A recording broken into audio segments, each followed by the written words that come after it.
అందరికీ నమస్కారం. Welcome to doctor Chowdary homeopathy.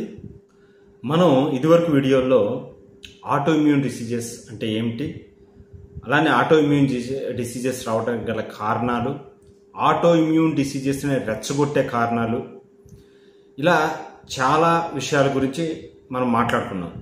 అలానే ఆటో ఇమ్యూన్ డిసీజెస్ తలలో వచ్చే ఆటో ఇమ్యూన్ డిసీజెస్, అలాగనే కంటికి వచ్చే ఆటో ఇమ్యూన్ డిసీజెస్, అలాగనే ముక్కుకు వచ్చే ఆటో ఇమ్యూన్ డిసీజెస్ గురించి కూడా మనం చాలా విషయాలు మాట్లాడుకున్నాం. ఈ ఆటో ఇమ్యూన్ డిసీజెస్ గురించి మరిన్ని వివరాలు కావాలి, దాని గురించి సమగ్రంగా తెలియాలి అంటే మీరు మా పాత వీడియోలను చూస్తే మీకు ఒక అవగాహన ఏర్పడుతుంది. ఇప్పుడు ఈ వీడియోలో మనం చెవికి వచ్చే ఆటో ఇమ్యూన్ డిసీజెస్ ఎలా ఉంటాయి, చెవిలో ఎటువంటి ఆటో ఇమ్యూన్ డిసీజెస్ వస్తూ ఉంటాయి అనేది మనం తెలుసుకుందాం. ఇతర అవయవాలతో పోలిస్తే చెవికి వచ్చే ఆటో ఇమ్యూన్ డిసీజెస్ చాలా తక్కువ.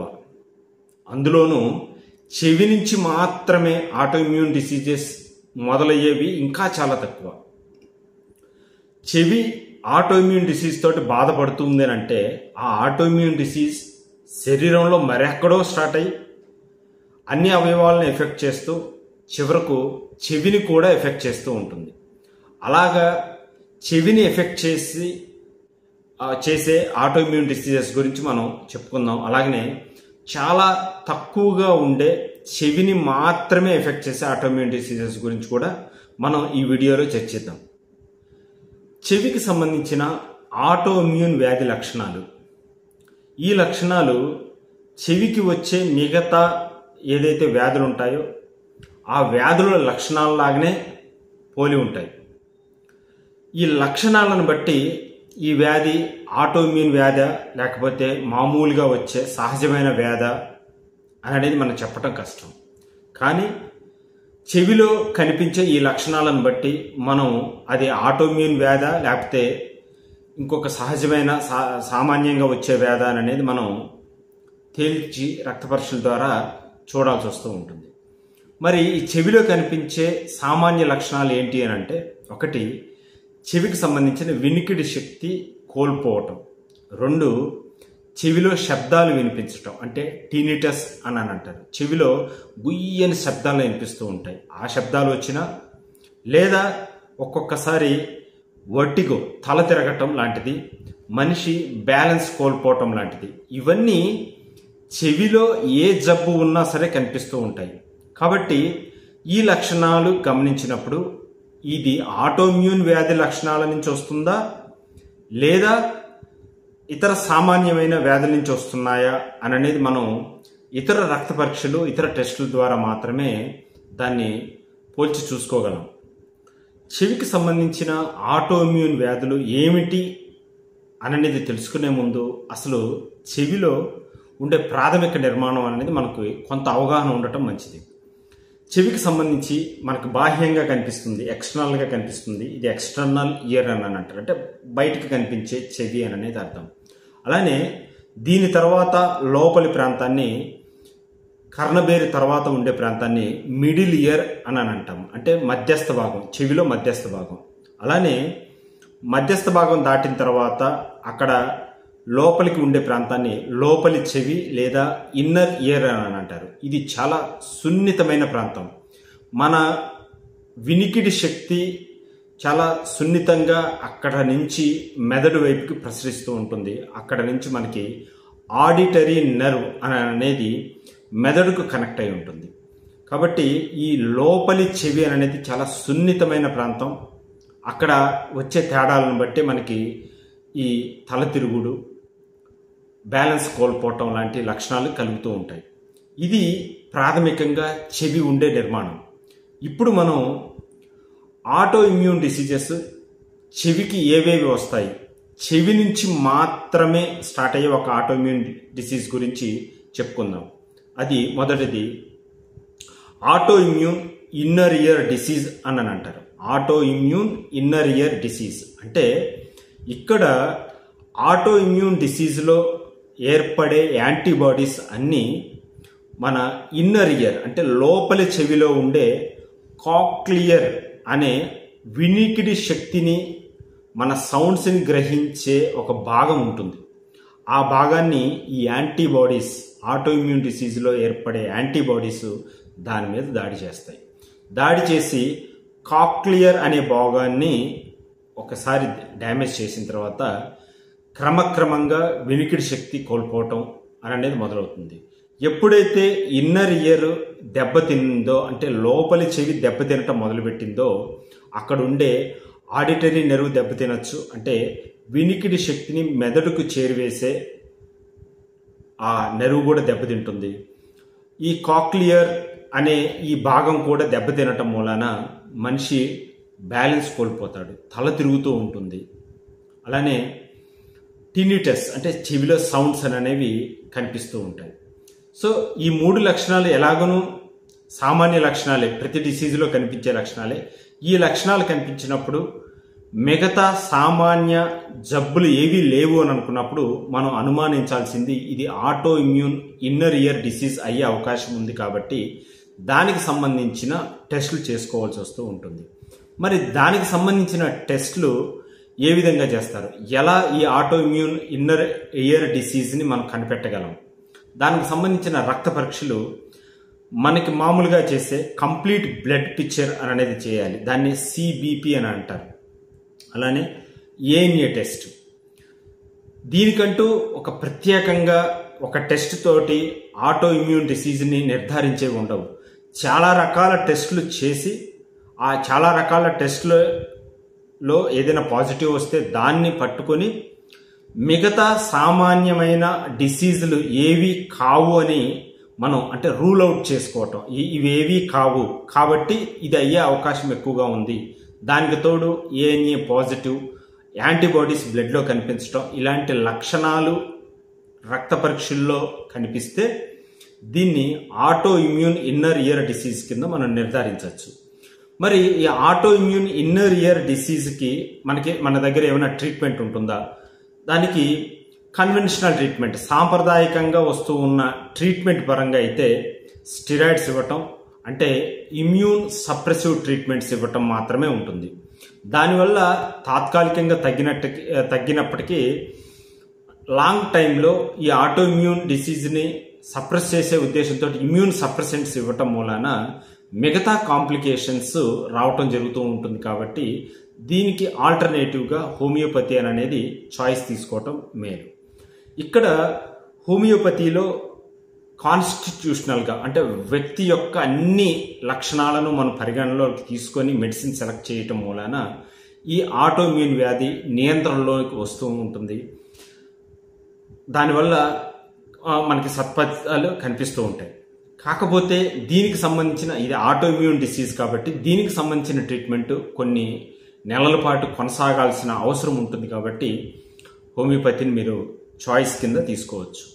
అలాగే ఈ ఆటో ఇమ్యూన్ ఇన్నర్ ఇయర్ డిసీజ్లో వినికిడి శక్తి కోల్పోవటం మూలాన ఎంత వినికిడి శక్తి కోల్పోయారు అన్న విషయం మీద మనం ఆడియోమెట్రీ టెస్టులు చేయించాల్సి వస్తూ ఉంటుంది. అలానే మీకు ఆల్రెడీ చెప్పినట్టు ANA టెస్టులు, దానివల్ల ఆ ANA టెస్టులు ఇవన్నీ చేయించడం మూలాన మనకి ఆ రక్తంలో ఆ యాంటీబాడీస్ లెవెల్స్ ఎంత ఉన్నాయో మనకు తెలుస్తూ ఉంటుంది. అలాగే ఇక్కడ కాక్లియర్ అనే స్ట్రక్చర్ దెబ్బతింటుంది కాబట్టి మనం ఒకసారి CT స్కాన్ ఆ కాక్లియర్కి సంబంధించిన స్ట్రక్చర్ ఎలాగుంది అన్నదానికి మనం టెస్ట్ చేయించాల్సి వస్తూ ఉంటుంది. చెవికి సంబంధించిన ఆటో ఇమ్యూన్ డిసీజెస్లో రెండవ వ్యాధి రిలాప్సింగ్ పాలికాండ్రైటిస్ అనే వ్యాధి. ఇది చెవికి మాత్రమే పరిమితమైన ఆటో ఇమ్యూన్ డిసీజ్ కాదు, ఇది చెవి నుంచే మొదలయ్యేది కూడా కాదు. రిలాప్సింగ్ పాలికాండ్రైటిస్ అనంటే ఈ కాండ్రైటిస్ అనే ఒక పదాన్ని మనం చూసుకున్నట్లయితే మన శరీరంలో చాలా ప్రాంతాల్లో ఈ మృదులాస్థి అనేది ఉంటుంది. ఫర్ ఎగ్జాంపుల్ మనం ఇలాగా చెవిని పట్టుకుంటే ఈ చెవికి ఇక్కడ ఉండే ఇలా వంచితే ఇదంతా మృదులాస్థి, దీన్నే కార్టిలేజ్ అని అంటాం. అలానే ముక్కు దూలం, ఇది కూడా మృదులాస్థినే. ఇక్కడ పక్క టెంకుల్లో ఇక్కడ జాయింట్స్ దగ్గర ఉండేది కూడా మృదులాస్థి ఉంటుంది, అంటే కార్టిలేజ్ అనేది ఉంటుంది. అలానే మన శరీరంలో ఉండే ఇదంతా ఈ జాయింట్స్లో అంతా మృదులాస్థి ఉంటుంది. ఈ మృదులాస్థి మీద ఆటో ఇమ్యూన్ డిసీజ్ అనేది అటాక్ చేస్తుంది. అంటే యాంటీబాడీస్ అనేది ఈ మృదులాస్థి ఎక్కడ ఉన్నా, శరీరంలో ఎక్కడ ఉన్నా, చివరికి లంగ్స్లో కూడా ఈ బ్రాంకియోల్స్ గొట్టాలు ఉంటాయి కదా, ఆ గొట్టాల చుట్టూరు ఉండే మృదులాస్థి మీద కూడా ఈ యాంటీబాడీస్ అనేది అటాక్ చేస్తాయి. ఇలాగా చెవిలో ఉండే ఈ కార్టిలేజ్ మృదులాస్థి మీద కూడా అటాక్ చేయటం మూలాన మనం చెవికి సంబంధించిన ఆటో ఇమ్యూన్ డిసీజ్గా కూడా దీన్ని చూస్తాం. అంటే చెవి కూడా ఎఫెక్ట్ అవుతుంది కాబట్టి ఇప్పుడు చెవిని ఈ యాంటీబాడీస్ ఎఫెక్ట్ చేయటం మూలాన అక్కడ వాపు అనేది వస్తూ ఉంటుంది. అంటే చెవి వాపుగా ఉండి ఎర్రబడి లావుగా వాచి పట్టుకుంటే చెవి నొప్పి అనిపిస్తూ ఉంటుంది. ఇది కొన్ని రోజుల పాటు ఉంటుంది, మళ్ళీ ఏదైనా ట్రీట్మెంట్ ఇస్తే తగ్గినట్టుగా ఉంటుంది, మళ్ళీ కొన్ని రోజులకు మళ్ళీ వస్తూ ఉంటుంది. అందుకనే దీన్ని రిలాప్సింగ్ అంటే మాటి మాటికి వచ్చే కాండ్రైటిస్, మృదులాస్థి వాయటం అనే డిసీజ్, ఇది కూడా ఒక ఆటో ఇమ్యూన్ డిసీజ్. చెవి తమ్మే వరకు మనకి లక్షణాలు ఉండిపోతాయా, లోపలి చెవి భాగం కూడా దెబ్బతింటుందా అని అంటే, ఎప్పుడైతే ఈ వాపు చెవి లోపలి వరకు, ఇన్నర్ ఇయర్ లోపలి చెవి వరకు వెళ్ళగలిగితే అక్కడ ఉండే స్ట్రక్చర్స్ కూడా దెబ్బతింటాయి. అక్కడ ఉండే వినికిడికి సంబంధించిన నరాలు కూడా దెబ్బతిని వాళ్ళల్లో హీరింగ్ లాస్ వస్తుంది. టిన్నిటస్ అని అనేది అంటే చెవిలో సౌండ్స్ రావటం అనేది ఉంటుంది. దాని మూలాన లోపలి చెవి దెబ్బతినటం మూలాన వాళ్ళల్లో తల తిరగటం మొదలవుతుంది. వాళ్ళల్లో బ్యాలెన్స్ కోల్పోతూ ఉంటారు. చెవిలో సౌండ్స్, బ్యాలెన్స్ కోల్పోవటం, ఇవన్నీ లక్షణాల మూలాన ఇది ఇన్నర్ ఇయర్ కూడా ఎఫెక్ట్ అయ్యింది అని అనేది మనకి అర్థమవుతుంది. మరి ఈ వ్యాధిని కనుక్కోవటం ఎలాగా, పాలికాండ్రైటిస్ అనే వ్యాధిని మనం ఎలాగ కనుక్కోగలము అని అంటే, ఇక్కడ ఓన్లీ చెవి లక్షణాలను బట్టి మాత్రమే మనం చెప్పలేము. ఎందుకంటే చెవిలో ఉండే కార్టిలేజ్ లాగానే ముక్కులో ఉండే కార్టిలేజ్ ఎఫెక్ట్ అవుతుంది. అంటే ఇతర లక్షణాలను కూడా మనం చూసుకోగలిగితే జాయింట్ పెయిన్స్, ఇక్కడ పక్కటెముకల్లో, ఇక్కడ చెస్ట్ మీద అంతా నొప్పి, అలాగే బ్రాంకియోల్స్ మీద కూడా, అంటే ఈ లంగ్కు సంబంధించిన ట్యూబ్స్ చుట్టూరు ఉండే కార్టిలేజ్ కూడా వాస్తుంది కాబట్టి బ్రాంకియోల్స్ అన్ని సన్నబడిపోతాయి, వాళ్ళకి ఆయాసం వస్తూ ఉంటుంది. అలాగే జాయింట్స్ నడుస్తూ ఉంటే జాయింట్ పెయిన్స్ అని అనిపిస్తూ ఉంటాయి. దానితో పాటు ఈ లక్షణాలు ఉంటే ఇది రిలాప్సింగ్ పాలికాండ్రైటిస్గా మనం అనుమానించాలి. దానికి సంబంధించిన బ్లడ్ టెస్ట్లు, ఇక్కడ వాపు ఉంటుంది కాబట్టి ఎప్పుడు ఈఎస్ఆర్, సిఆర్పి అనేది ఖచ్చితంగా చేయించాలి బ్లడ్ టెస్టులు. అలానే ఇది యాంటీబాడీస్ ఇక్కడ ఉంటాయి కాబట్టి ఏఎన్ఏ ప్రొఫైల్ మనం చేయించాల్సి వస్తూ ఉంటుంది, ఏఎన్ఏ ప్రొఫైల్. అలానే బ్రాంకియోల్స్ కూడా ఎఫెక్ట్ అయి ఉంటాయి కాబట్టి, అంటే ఈ ట్యూబ్స్ ఏదైతే లంగ్స్కి ఉండే ట్యూబ్స్ కూడా ఎఫెక్ట్ అయి ఉంటాయి కాబట్టి ఒకసారి సిటీ స్కాన్, చెస్ట్ కూడా చేయించాల్సి వస్తూ ఉంటుంది. ఇలాగా complete blood picture, ANA, antibodies test, అలాగనే ఈ సిటీ స్కాను, బయాప్సీ అవసరమైతే ఈ కార్టిలేజ్ని కూడా ఒక ముక్క తీసి మైక్రోస్కోప్ కింద పెట్టి చూసి వాపు లక్షణాలు, ఆ కార్టిలేజ్ ఎంత ఎఫెక్ట్ అయిందని అనేది చూసి ఈ లక్షణాలన్నిటినీ మనం దగ్గరికి తీసుకుని దీన్ని పాలికాండ్రైటిస్ కింద, రిలాప్సింగ్ పాలికాండ్రైటిస్ కింద డయాగ్నోసిస్ చేయొచ్చు. దీనికి సంబంధించిన ట్రీట్మెంట్ హోమియోపతిలో చాలా చక్కగా ఉంటుంది. ఈ ఆటో ఇమ్యూన్ యాక్టివిటీని మనం కంట్రోల్ చేయగలిగితే మిగతా లక్షణాలన్నీ కంట్రోల్లోకి వచ్చేస్తాయి. మరి అన్ని డిసీజుల లాగానే దీనికి కూడా దీర్ఘకాలిక చికిత్స అవసరం. ఎందుకంటే ఆటో ఇమ్యూన్ డిసీజ్లో ఏర్పడే యాంటీబాడీస్ని కంట్రోల్ చేయటం అనేది ఒక్క రోజులో జరిగే విషయం కాదు కాబట్టి కొన్ని రోజుల పాటు హోమియోపతి మెడిసిన్స్ మీరు తీసుకోగలిగితే ఇది ఖచ్చితంగా నియంత్రణలోకి వస్తుంది. ఖచ్చితంగా ఆ లక్షణాలన్నిటి నుంచి ఉపశమనం పొందుతారు.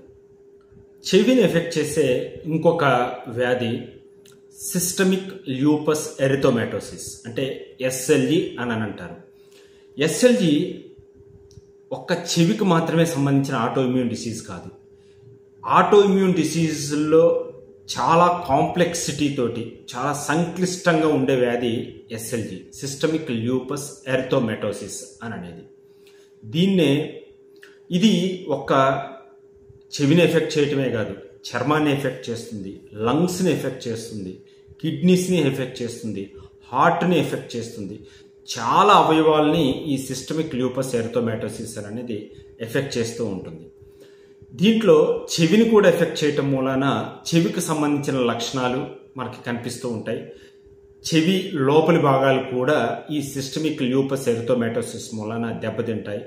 దాని వలన వచ్చే లక్షణాలు చెవి వినికిడి శక్తిని కోల్పోవటం, అలాగనే చెవిలో సౌండ్స్ వినిపించటం, అలానే వర్టిగో బ్యాలెన్స్ని కోల్పోవటం, ఎలాగైతే ఆ నడక తులుతూ నడుస్తూ ఉంటారో ఇలాగ బ్యాలెన్స్ని కోల్పోతూ ఉంటారు. ఈ లక్షణాలు మాత్రమే ఇది సిస్టమిక్ ల్యూపస్ ఎరిథోమెటోసిస్ అని చెప్పడానికి కుదరదు.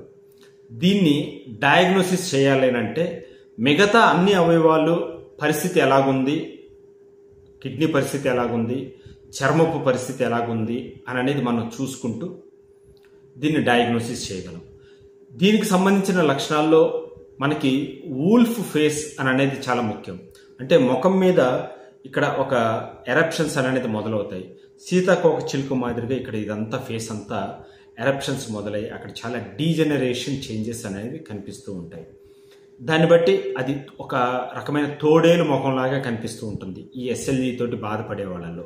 ఈ లక్షణాలను మిగతా లక్షణాలను మనం అన్ని సమగ్రంగా చూసుకుంటే తప్పితే ఇది సిస్టమిక్ ల్యూపస్ ఎరిథోమెటోసిస్ అనేది మనకి డయాగ్నోసిస్ బయటికి రాదు. మరి ఈ సిస్టమిక్ ల్యూపస్ ఎరిథోమెటోసిస్ని డయాగ్నోసిస్ చేయడానికి ఎటువంటి టెస్టులు చేయించాలి?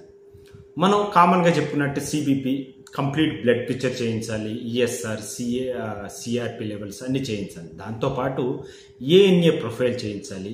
ANA ప్రొఫైల్లో మెయిన్గా ANA యాంటీబాడీ DS అనేది ఖచ్చితంగా చేయించాల్సిన టెస్ట్. అలాగనే యాంటీ స్మిత్ ఫ్యాక్టర్ అనేది మనం చేయించాలి. అలాగనే యాంటీ RO ఫ్యాక్టర్, అలాగనే యాంటీ LA ఫ్యాక్టర్, లా ఫ్యాక్టర్ అనేది మనం చేయించాలి.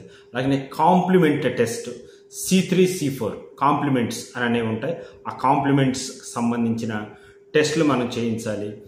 అలానే చెవి ఎంతవరకు డ్యామేజ్ అయ్యింది అన్న దాన్ని బట్టి మనకి చెవికి సంబంధించిన CT స్కాను, అక్కడ ఉండే లోపల స్ట్రక్చర్స్ ఎలాగ ఉన్నాయని అనేది మనకి వాటి వల్ల ఇన్ఫర్మేషన్ మనకు తెలుస్తూ ఉంటుంది. అలాగనే 24 అవర్స్ యూరిన్ టెస్ట్ చేయించాలి. యూరిన్లో ఏదైనా ప్రోటీన్ పోతూ ఉందా? ఈ SLEలో కిడ్నీ ఫెయిల్యూర్స్ కూడా ఉంటాయి కాబట్టి వాటికి సంబంధించిన టెస్టులు, కిడ్నీ ఫెయిల్యూర్కి సంబంధించిన టెస్టులు కూడా మనం చేయించి అప్పుడు మాత్రమే ఇది ఈ చెవి డిసీజు సిస్టమిక్ ల్యూపస్ ఎరిథోమెటోసిస్ నుంచి అనే ఆటో ఇమ్యూన్ డిసీజ్ నుంచి ఎఫెక్ట్ అయిందని అనేది మనం నిర్ధారించవచ్చు.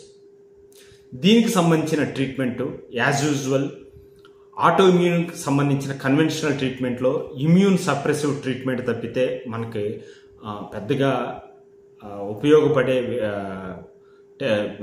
ట్రీట్మెంట్లు ఏమీ ఉండవు. హోమియోపతిలో కొంత మనం శ్రమించగలిగితే ఈ సిస్టమిక్ ల్యూపస్ని ఖచ్చితంగా మనం కంట్రోల్లోకి తీసుకురావచ్చు. దీనికి చాలా దీర్ఘకాలిక చికిత్స అవసరం.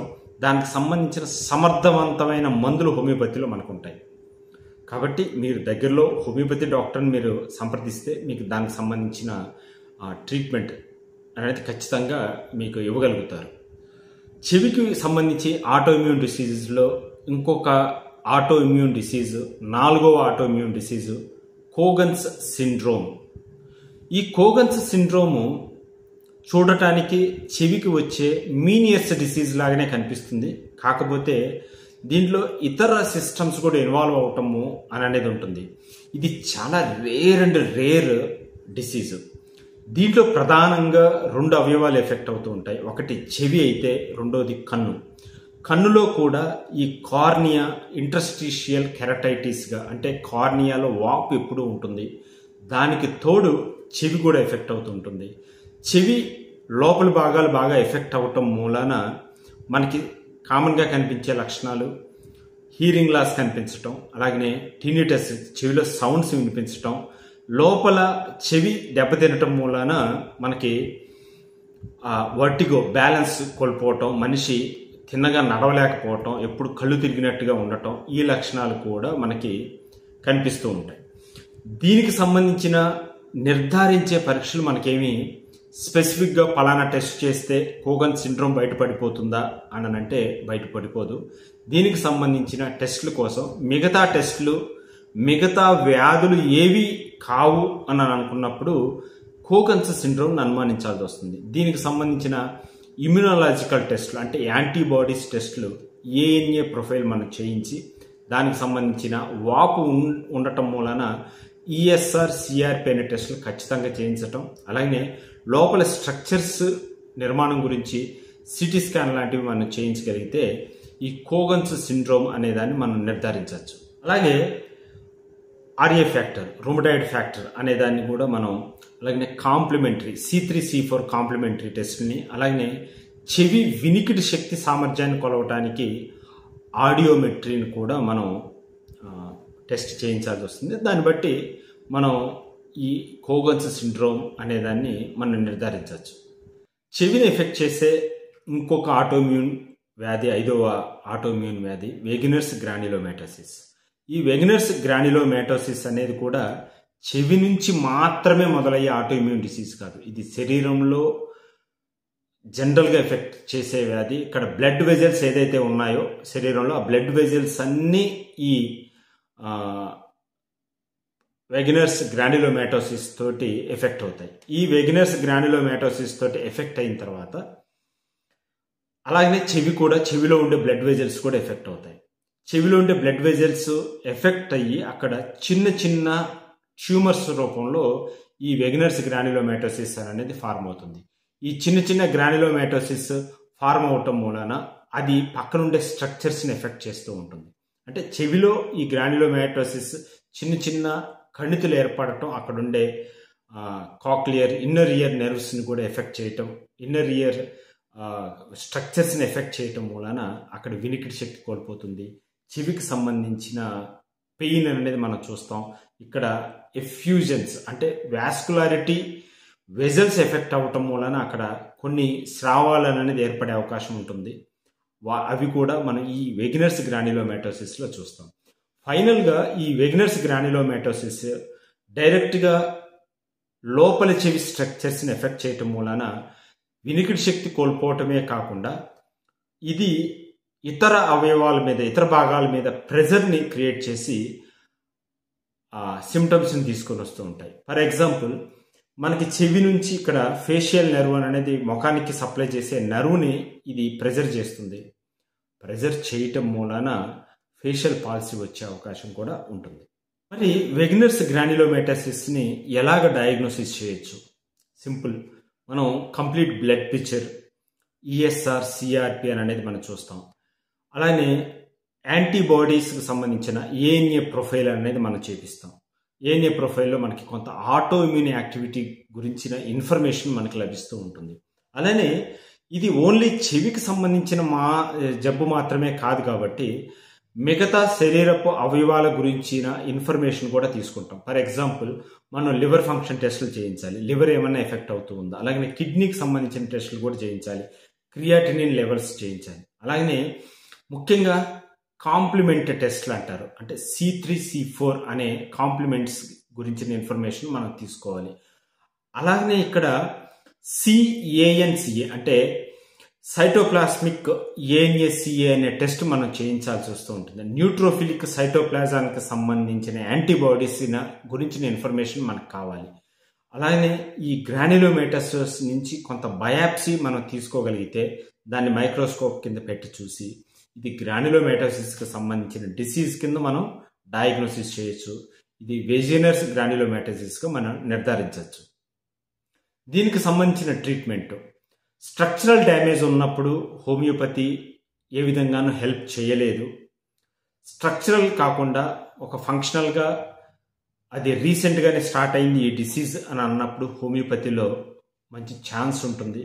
దగ్గరలో హోమియోపతి వైద్యుని మీరు కలిసినట్టయితే దానికి సంబంధించిన మెడిసిన్స్ ఇవ్వగలరు. ట్రీట్మెంట్ కూడా ముందుగా చెప్పినట్టు అన్ని డిసీజ్ ఆటోఇమ్యూన్ యాక్టివిటీని అదుపులోకి తీసుకురావాలి అని అన్నప్పుడు కొంత టైం పట్టే అవకాశం ఉంటుంది. దీర్ఘకాలిక చికిత్సే దీనికి తప్పనిసరి. చెవిని ఎఫెక్ట్ చేసే ఇంకొక ఆటోఇమ్యూన్ డిసీజ్ రుమటాయిడ్ ఆర్థరైటిస్. మనందరికీ తెలుసు, రుమటాయిడ్ ఆర్థరైటిస్ అంటే కేళ్లవాతం. అంటే శరీరంలో ఎక్కడైతే జాయింట్స్ ఉంటాయో ఆ జాయింట్స్ అన్ని ఎఫెక్ట్ అవుతూ ఉంటాయి, కీళ్ళన్నీ వాచిపోతూ ఉంటాయి, వాచిపోయి వంకర్లు తిరిగిపోతూ ఉంటాయి. ఈ విషయం అందరికీ తెలిసిందే. అలానే కార్టిలేజ్ ఎక్కడున్నా సరే వాపు వస్తూ ఉంటుంది కాబట్టి చెవిలో కార్టిలేజ్ని కూడా ఈ రుమటాయిడ్ ఆర్థరైటిస్ అనేది దెబ్బతీస్తూ ఉంటుంది. చెవి లోపల ఉండే స్ట్రక్చర్స్ని కూడా ఈ రొమటాయిడ్ ఆర్థరైటిస్ దెబ్బతీస్తూ ఉంటుంది. ఇలాగా రొమటాయిడ్ ఆర్థరైటిస్ దెబ్బతీయటం వలన అక్కడ ఉండే వినికిడి శక్తి కోల్పోతారు, అక్కడ ఉండే టినిటస్ చెవిలో సౌండ్స్, అలాగనే వర్టిగో సెన్సేషన్ అనేది అంటే తల తిరగటం, బ్యాలెన్స్ కోల్పోవటం, నడక సరిగా లేకపోవటం లాంటి లక్షణాలు మనం చూడగలుగుతాం. ఈ రొమటాయిడ్ ఆర్థరైటిస్ని డయాగ్నోసిస్ చేయడానికి మనం ఇదివరకు వీడియోలో చెప్పుకున్నట్లే రొమటాయిడ్ ఫ్యాక్టర్ని మనం చేయించాలి, ఏఎన్ఏ ప్రొఫైల్ మనం చేయించాలి, అలాగనే కంప్లీట్ బ్లడ్ పిక్చరు, సిఆర్పి అనేది, ఈఎస్ఆర్ అనేది మనం చేయించగలిగి దాంతోపాటు క్లినికల్ ఫీచర్స్ని మనం చూసుకోగలిగితే ఈ చెవికి సంబంధించిన లక్షణాలు రొమటాయిడ్ ఆర్థరైటిస్ నుంచే వచ్చినట్లుగా మనం నిర్ధారించవచ్చు. దానికి సంబంధించిన ట్రీట్మెంట్ కూడా రొమటాయిడ్ ఆర్థరైటిస్కి చక్కటి ట్రీట్మెంట్ హోమియోపతిలో దొరుకుతుంది. చక్కగా ఈ ఆటోమిన్ యాక్టివిటీని నియంత్రించవచ్చు. మీరు మంచి హోమియోపతి వైద్యుని సంప్రదించగలిగితే దానికి సంబంధించిన మెడిసిన్స్ ఖచ్చితంగా మీకు ఇవ్వటం జరుగుతుంది. ఖచ్చితంగా రొమటాయిడ్ ఆర్థరైటిస్ అనేది నియంత్రణలోకి రావడం జరుగుతుంది. చెవిని ఎఫెక్ట్ చేసే ఇతర ఆటోఇమ్యూన్ డిసీజెస్లో ఇంకొక వ్యాధి జోగ్రెన్స్ సిండ్రోమ్. ఈ జోగ్రెన్స్ సిండ్రోమ్ అనేది ప్రాథమికంగా చెవిని ఎఫెక్ట్ చేయదు. ఇది స్టార్ట్ అయ్యేది ఎక్స్టీరియర్గా ఉండే గ్లాండ్స్లో, అంటే ఈ లాక్రిమల్ గ్లాండ్స్, సెలవరీ గ్లాండ్ ప్రాథమికంగా ఎఫెక్ట్ అవుతాయి. ఈ లాక్రిమల్ గ్లాండ్స్ అంటే కంటి నీటిని స్రవించే గ్రంథులు, అలాగనే ఇక్కడ ఉమ్మును స్రవించే గ్రంథుల్ని సెలవరీ గ్లాండ్స్ అని అంటాం. ఈ రెండు గ్లాండ్స్ ఎఫెక్ట్ అవ్వటం మూలాన కంటిలో నీరు అనేది లేకుండా పోతుంది, కళ్ళు డ్రై అయిపోతాయి. అలానే ఈ సెలవరీ గ్లాండ్స్ ఎఫెక్ట్ అవ్వటం మూలాన నోటిలో ఉమ్ము అనేది తగ్గిపోతుంది, నోరంతా డ్రై అయిపోతూ ఉంటుంది. ఇలాగా ఈ జోగ్రెన్స్ సిండ్రోమ్ ముఖ్యంగా ఎస్ఎల్జి, సిస్టమిక్ ల్యూపస్ ఎరిథోమాటోసిస్ తర్వాత కానీ, లేదా ఒక్కొక్కసారి రొమటాయిడ్ ఆర్థరైటిస్ తర్వాత కానీ రావచ్చు. కాబట్టి మనం దీనికి సంబంధించిన టెస్టుల గురించి, దీన్ని ఎలాగ నిర్ధారించాలి అని అనుకున్నప్పుడు కంటి లక్షణాలను మనం చూస్తాం, అలాగనే నోటికి సంబంధించిన లక్షణాలను చూస్తాం, అలాగనే రొమటాయిడ్ ఫ్యాక్టర్ సంబంధించిన టెస్టు చేపిస్తాం, సిస్టమిక్ ల్యూపస్ ఎరిథోమాటోసిస్కి సంబంధించిన టెస్టులు చేపిస్తాం, అంటే యాంటీబాడీ ప్రొఫైల్ మొత్తం చేపిస్తాం, ఏఎన్ఏ ఫ్యాక్టర్ మొత్తం చేపిస్తాం, ఈఎస్ఆర్, సిఆర్పి లెవెల్స్ మనం చూస్తాం, కాంప్లిమెంటరీ లెవెల్స్ చూస్తాం. అన్నీ చూసిన తర్వాత అన్ని బేరీజ్ వేసుకొని మాత్రమే ఈ జోగ్రెన్స్ సిండ్రోమ్కి సంబంధించి మనం డయాగ్నోసిస్ చేయగలుగుతాం. మరి జోగ్రెన్స్ సిండ్రోమ్ హోమియోపతిలో ఎంతవరకు మనం నియంత్రించగలము అనేది ఆ జబ్బు తీవ్రతను బట్టి ఉంటుంది.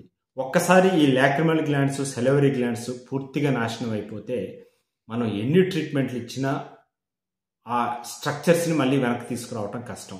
లేదు, ఫంక్షనల్గా మాత్రమే, అంటే ఎర్లీ కేసెస్లో మాత్రమే, ఈ ఎర్లీ కేసెస్గా మనం చూసినట్లయితే ఎర్లీ కేసెస్ మాత్రం మనం బాగా డీల్ చేయగలుగుతాం, ఆటో ఇమ్యూన్ యాక్టివిటీని మాత్రం మనం కంట్రోల్ చేయగలుగుతాం. కాబట్టి మీరు దగ్గరలో హోమియోపతి డాక్టర్ని, మంచి హోమియోపతి డాక్టర్ని కలవగలిగితే ఇది ఏ స్టేజ్లో ఉంది, ఎంతవరకు దీన్ని క్యూర్ చేయగలరు అనేది వాళ్ళతో డిస్కస్ చేస్తే మనకు అర్థమైపోతూ ఉంటుంది. చెవిని ఎఫెక్ట్ చేసే, చెవిలో స్ట్రక్చర్స్ని ఎఫెక్ట్ చేసే ఇంకొక ఆటోఇమ్యూన్ డిసీజు మల్టిపుల్ స్క్లెరోసిస్. ప్రాథమికంగా ఇది చెవికి సంబంధించిన వ్యాధి కాదు, ఇది టోటల్ ఎంటైర్ నర్వస్ సిస్టానికి సంబంధించిన డిసీజ్. అంటే బ్రెయిన్ ఎఫెక్ట్ అవుతుంది, స్పైనల్ కార్డ్ ఎఫెక్ట్ అవుతుంది, అంటే ఈ మెదడు ఎఫెక్ట్ అవుతుంది, ఇక్కడ ఉండే వెన్నుపాము ఎఫెక్ట్ అవుతుంది, మెదడు నుంచి వచ్చే క్రేనియల్ నెర్వ్స్ అనేవి ఎఫెక్ట్ అవుతాయి, అలానే స్పైనల్ నెర్వ్స్ అనేవి ఎఫెక్ట్ అవుతాయి. మరి ఇక్కడ చెవికి సంబంధం ఏంటంటే కొన్ని రకాల కండిషన్స్లో కొంత ఇది అన్ని నెర్వ్స్ని ఎఫెక్ట్ చేసే ప్రాసెస్లో భాగంగానే చెవికి సంబంధించిన ఆడిటరీ నెర్వ్, అంటే శ్రవణ నాడిని కూడా ఇది ఎఫెక్ట్ చేస్తుంది. శ్రవణ నాడి చుట్టూ ఉండే మైలినేషన్ షీత్ని ఇది ఎఫెక్ట్ చేయటం మూలాన వాళ్ళ వినికిడి శక్తిని కోల్పోతారు. వినికిడి శక్తిని కోల్పోవటం, అలాగే కాక్లియర్ దగ్గర ఉండే నెర్వ్స్ ఇన్నర్వేషన్స్ని కూడా దెబ్బతీయటం మూలాన కాక్లియర్ కూడా దెబ్బతిని వాళ్ళల్లో టినిటస్ అనేది, అంటే చెవిలో సౌండ్స్ అనేది మొదలవుతాయి. అలాగే బ్యాలెన్స్ కూడా, వర్టిగో సెన్సేషన్ కూడా మనకి తెలుస్తూ ఉంటుంది. అలాగే ఈ డిజీనెస్, డిమ్నెస్ కూడా మనం ఈ మల్టిపుల్ స్క్లెరోసిస్లో చూడొచ్చు. ఇతర లక్షణాలని అంటే ఈ నెర్వ్ స్టడీ అనే దాన్ని మనం మొత్తం స్టడీ చేసిన తర్వాత ఈ మల్టిపుల్ స్క్లెరోసిస్ అనే డిసీజ్ని మనం డయాగ్నోసిస్ చేసుకోవచ్చు. దీనికి సంబంధించి ఎర్లీ కేసెస్లో మల్టిపుల్ స్క్లెరోసిస్కి మంచి ట్రీట్మెంట్ ఉంటుంది హోమియోపతిలో. అదర్ కన్వెన్షనల్ ట్రీట్మెంట్స్లో దానికి చాలా లిమిటెడ్ స్కోప్ ఉంది. మంచి హోమియో డాక్టర్ని మనం కలవగలిగితే ఆటోమేటిక్గా ఈ మల్టిపుల్ స్క్లెరోసిస్ని నియంత్రణలోకి తీసుకుని రావచ్చు. కాబట్టి చెవికి సంబంధించిన డిసీజెస్లో మీరు అన్ని డిసీజెస్ అంటే సామాన్యమైన అన్ని డిసీజెస్ కాదు అని అనుకున్న తర్వాత ఒక్కసారి ఇది ఆటో ఇమ్యూన్ డిసీజ్ అనే అనుమానంతో మిగతా టెస్టులు కూడా చేయించవలసి వస్తుంది. ఒకవేళ ఆటో ఇమ్యూన్ డిసీజెస్ అని నిర్ధారణ అయినట్లయితే దానికి సంబంధించిన హోమియోపతి ట్రీట్మెంట్ కూడా మీకు లభ్యమవుతుంది. దగ్గరలో ఉండే హోమియోపతి డాక్టర్ని మీరు కలిసి చక్కటి ట్రీట్మెంట్ తీసుకోగలరు.